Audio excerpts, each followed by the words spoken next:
दोस्तों मैं लोकेश चौधरी आपको गुड मॉर्निंग सभी फ्रेंडों को। मैं आपको एक मैथ के अंदर वर्ग करने की शॉर्ट ट्रिक बता रहा हूँ।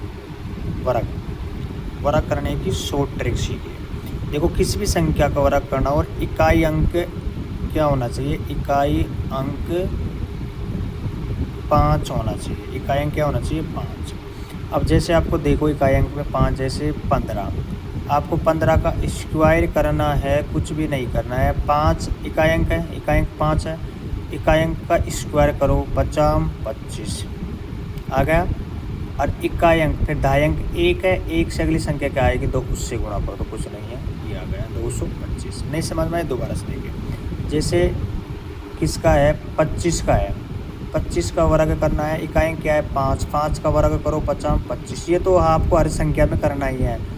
ढाई अंक कौन सा है, 2, 2 से अगली संख्या क्या है 3, तो 3 दूनी 6, 625। लाइक और सब्सक्राइब करिए सर।